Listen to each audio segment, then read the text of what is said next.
नमस्कार विद्यार्थी मित्रांनो, मी ऑफिसर या एज्युकेशन चॅनलमध्ये तुम्हा सर्वांचं स्वागत आहे. आज आपण 20 फेब्रुवारीच्या इम्पॉर्टंट अशा चालू घडामोडी पाहणार आहोत. तर लेक्चरला सुरुवात करण्याआधी ज्यांनी कोणी चॅनलला सबस्क्राईब केलेलं नाही त्यांनी खाली सबस्क्राईब नावाचं बटन आहे, त्या बटनवरती क्लिक करा. त्यानंतर तुम्हाला एक बेल आयकॉन येईल, त्या बेल आयकॉनवरती सुद्धा क्लिक करा, जेणेकरून नवीन व्हिडिओ अपलोड केला की तुम्हाला त्याचं नोटिफिकेशन येईल.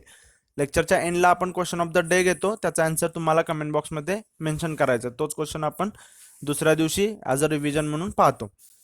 जर तुम्हाला लेक्चर युजफुल वाटलं, इम्पॉर्टंट वाटलं तर लाईक करायला विसरू नका. तुमच्या मित्रमैत्रिणींच्या व्हॉट्सअप टेलिग्राम ग्रुपमध्ये याला नक्की शेअर करा. चला सुरुवात करू आपण आता कालच्या क्वेश्चन पासून. खालीलपैकी कुठे वायुशक्ती युद्धाभ्यास आयोजित करण्यात आला होता? तर बघा याचं उत्तर काय आहे. राजस्थान, पोखरणजवळ जैसलमेर येथे हा युद्ध सराव केला होता. वायुशक्ती हवेतून जमिनीवरतील टार्गेटचा लक्ष घेण्यासाठी हा जो होता तो वायुशक्ती युद्धाभ्यास झालेला होता. गगनशक्ती जो आहे तो हवेतून हवेमधल्याच लक्ष्याचा निशाणा साधला जाणार आहे. मग याच्यामध्ये बरेच असे स्वदेशी बनावटीचे सुद्धा जे होते हेलिकॉप्टर जे होते ते सर्व वापरले गेलेले होते. आपण याच्याबरोबर पाहिलेलं होतं की हवाई दलाचे प्रमुख सचिन तेंडुलकरही तिथे उपस्थित होता. ॲज अ मानद ग्रुप कॅप्टन ऑफ IAF आहे तो, बरोबर. आणि येणाऱ्या एक्झाममध्ये तुम्हाला युद्धाभ्यासावरती क्वेश्चन बनू शकतो, त्यामुळे तुम्ही त्याचा चार्ट जो आहे तुमच्या डोळ्यापुढे असणं खूप गरजेचं आहे. कुठे झाला, कितवी आवृत्ती आहे, सर्वात मोठा कुठला आहे, पहिला कुठल्या देशामध्ये देशाबरोबर झालेला आहे, ह्या सर्व गोष्टी तुम्ही नोट करून ठेवा. बघू आजच्या न्यूज. देशातील पहिला रोबो पोलीस कार्यरत. तुम्हाला विचारलं जाऊ शकतं की हा कुठे आहे, तर हा केरळमध्ये आहे. ओके.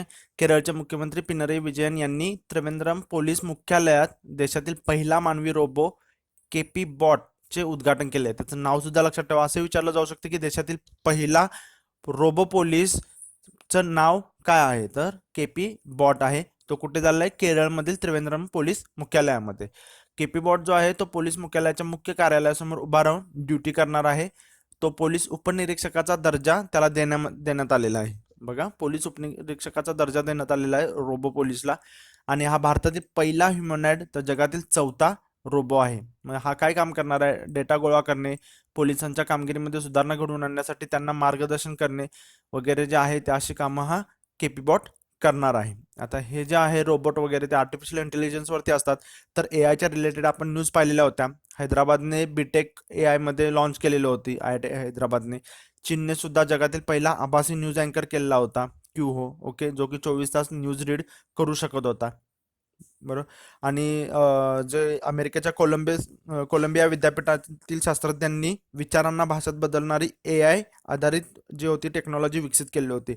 एवढ्या आपण AIच्या रिलेटेड न्यूज पाहिलेल्या होत्या.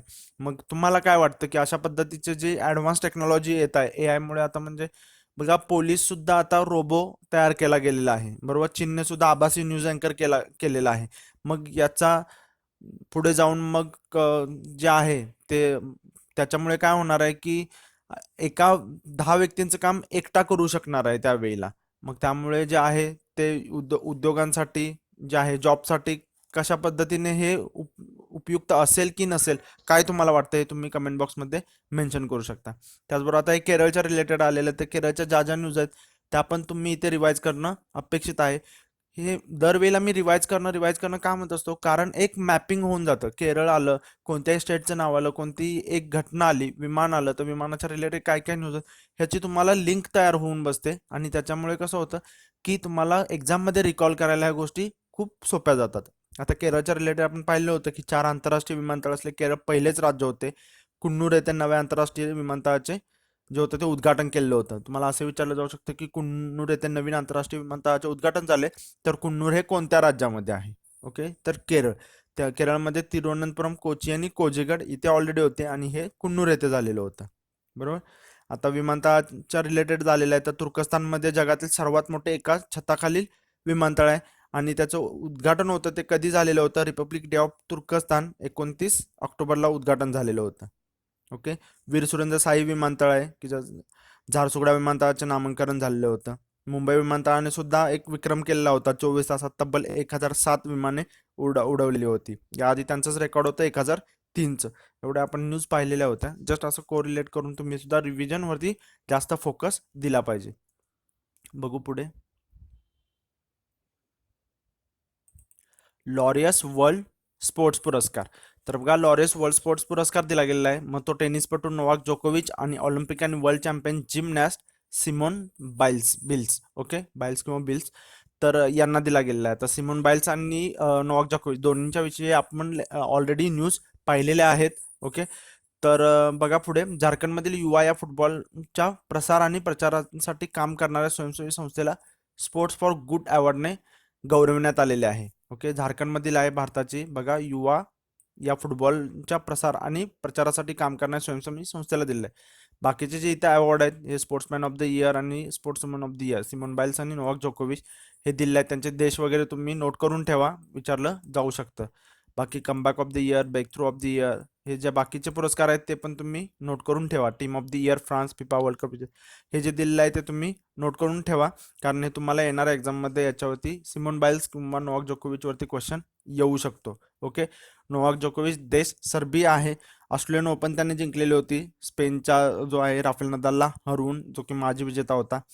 आणि या जेते हे जे पदक जिंकलं त्याने, या जेतेपदासह त्याचं जे होतं हे 7व्यांदा ऑस्ट्रेलियन ओपन त्याने जिंकलेली होती. ओके. त्याने विम्बल्डन ओपन सुद्धा जिंकलेले, अमेरिकन ओपन सुद्धा जी आहे ती यावेळीची जिंकलेली आहे. बरोबर, विम्बल्डन त्याचं 4थं होतं जिंकण्याची वेळ, आणि अमेरिकन ओपन 3रं होतं. ओके. आणि ऑस्ट्रेलियन ओपन जे आहे ते 7व्यांदा जिंकलेलं आहे. हे पण तुम्ही नोट करा कितव्यांदा कोणतं जिंकलेलं आहे. ओके. डी जोकर म्हणून सुद्धा त्याला ओळखलं जातं. त्याचबरोबर ऑल टाइम ग्रँड स्लॅम आहेत ते सुद्धा विचारलं जाऊ शकतो तुम्हाला, कारण आता यावेळेचं जे आहे ऑस्ट्रेलियन, विम्बल्डन, अमेरिकन हे नोवाक जोकोविचने जिंकलेलं आहे. तर तुम्हाला असं विचारलं जाऊ शकते की ऑल टाइम ग्रँड स्लॅम सगळ्यात जास्त कोणी जिंकलेले आहेत, किंवा नोवाक जोकोविचचे किती झालेले आहेत असं विचारलं जाऊ शकतं. तर त्याचे आता 15 झालेले आहेत. ज्यावेळेला ऑस्ट्रेलियन ओपन जिंकायच्या आधी 14 होते, मग ऑस्ट्रेलियन ओपन जिंकल्यानंतर 15 झालेले आहेत. आणि त्याचं टार्गेट आहे की म्हणजे 20 करण्याचं, कारण रॉजर फेडररचे 20 आहेत. तर ओके.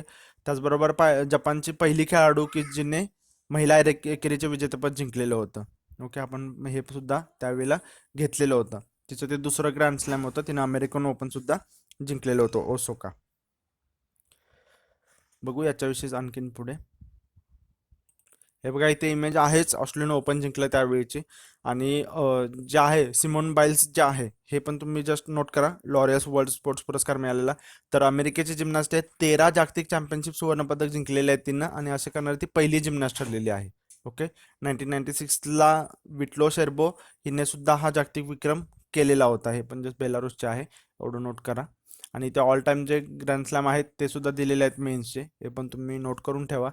जास्तीत जास्त तुम्हाला पहिलं कोणाचं आहे आणि नोवाक जोकोविचचं किती आहेत हे विचारलं जाऊ शकतं. बघू पुढे. अंतरिम लाभांश म्हणून 28,000 कोटी रुपये. बघा, तर रिझर्व्ह बँक ऑफ इंडियाने, आरबीआयने काय केलं आहे, सरकारला अंतरिम लाभांश म्हणून 28,000 कोटी रुपये द्यायचं ठरवलेलं आहे. ओके. तर या अंतरिम जे हे लाभांश दिला जाणार आहे त्याच्यामुळे चालू आर्थिक वर्षात सरकारला जे आहे ते आरबीआयकडून 68,000 कोटी रुपये टोटल मिळणार आहेत. ओके. आरबीआयने ऑगस्टमध्येच काय केलं, 40,000 कोटी रुपये सरकारला दिलेले होते.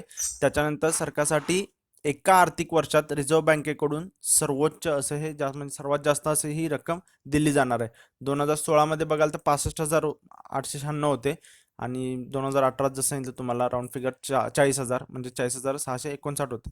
तर एवढी दिली गेलेली होती, आणि आता 28,000 दिलं जाणार आहे.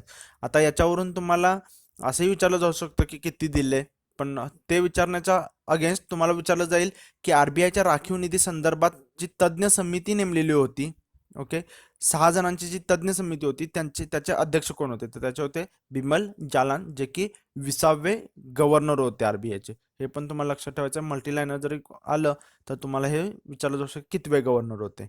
ओके. आणि या समितीला सांगितलेलं होतं की 90 दिवसांच्या आत त्यांचा त्यांनी अहवाल सादर करायचा आहे. ओके. आणि मग महसूल संकलनामधली जी तूट आहे ही भरून काढण्यासाठी आरबीआयने जे आपला जो राखीव निधी आहे, राखीव जो त्यांच्याकडे पैसा आहे तो केंद्र सरकारला द्यावा, असं सरकारचं जे होतं ते म्हणणं होतं. ओके. आणि मग आता त्यांनी मग तसं केलेलं आहे आणि 28,000 कोटी रुपये दिलेले आहेत. ओके. आरबीआय आलेला आहे, तर आरबीआयची स्थापना 1935, आरबीआय ऍक्ट 1934 नुसार. हेडक्वार्टर जे आहे ते मुंबई येथे आहे. हे जस्ट तुम्ही लक्षात ठेवा. पब्लिक क्रेडिट रजिस्ट्रीची स्थापना केलेल्या वायम देवस्थली समितीच्या शिफारशीनुसार. ओके.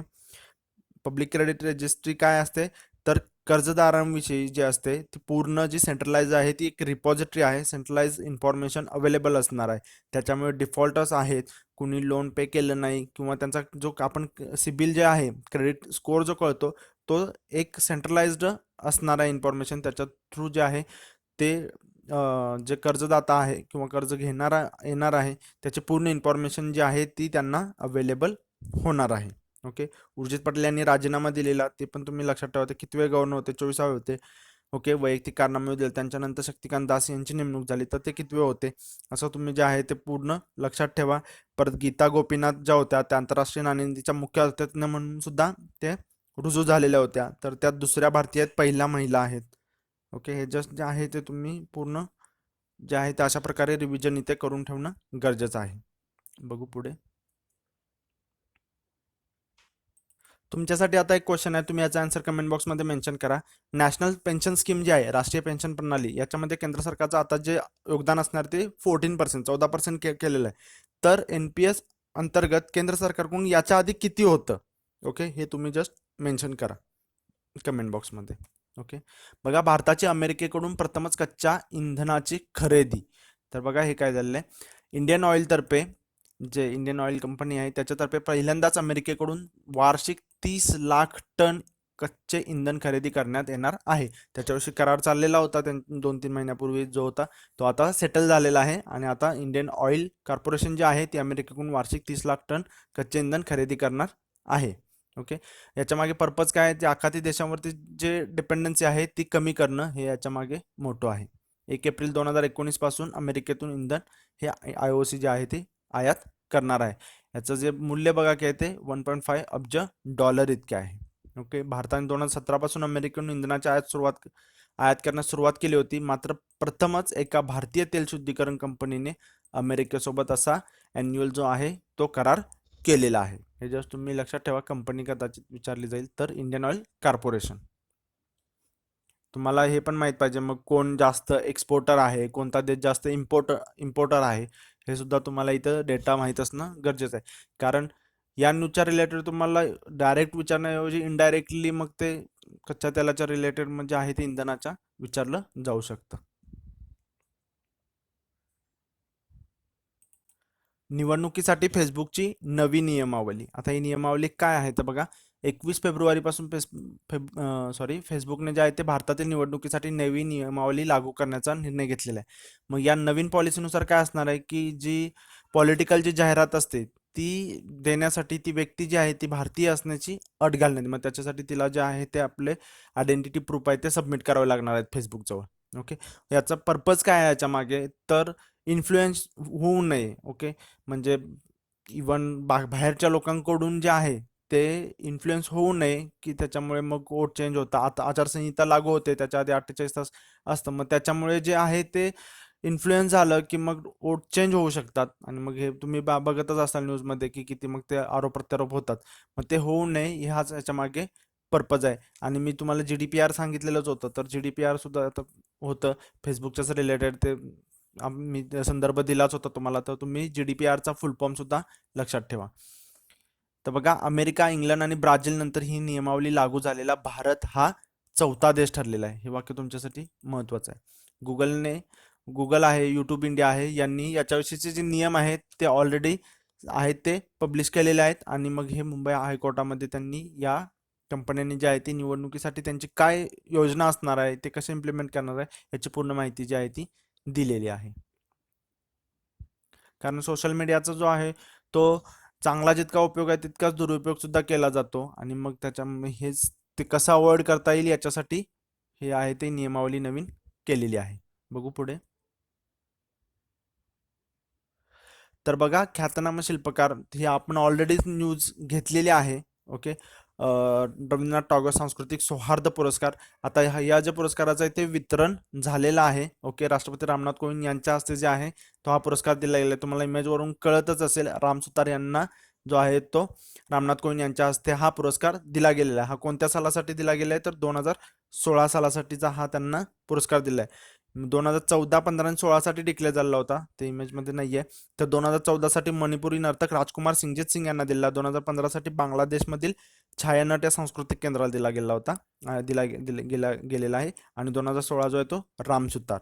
ओके, राम सुतार आता तुम्हाला घेतलेलंच आहे आपण बरेच वेळेला. मध्य प्रदेशमध्ये गांधीसागर धरणातील 45 फुटांचे जे आहे ते चंबळ स्मारक आहे, बरोबर. स्टॅच्यू ऑफ युनिटी आहे. ओके. आणि हा जो पहिला पुरस्कार आहे तो प्रसिद्ध सितारवादक पंडित रविशंकर यांना दिला गेलेला आहे. 2011 पासून याची जी आहे ती सुरुवात झालेली आहे. ओके. जर तुम्हाला इमेजमध्ये दिसत असेल तर त्याचं स्वरूप पण बघा, 1 कोटी रुपये रोख, मानपत्र आणि पदक असे या पुरस्काराचे स्वरूप आहे. हे स्वरूप लक्षात ठेवा. मल्टीलायनर क्वेश्चन आला तर तुम्हाला हे वाक्य नक्की बघायला मिळेल. बघू पुढे. नाव क्वेश्चन ऑफ द डे. देशातील पहिल्या रोबो पोलीस केपी बॉटचे उद्घाटन खालीपैकी कुठे करण्यात आले आहे? आशा करतो मित्रांनो तुम्हाला हे लेक्चर युजफुल वाटलं असेल, इम्पॉर्टंट वाटलं असेल आणि तुम्ही या लेक्चरला लाईक कराल. भेटू पुढच्या लेक्चरमध्ये. तोपर्यंत धन्यवाद.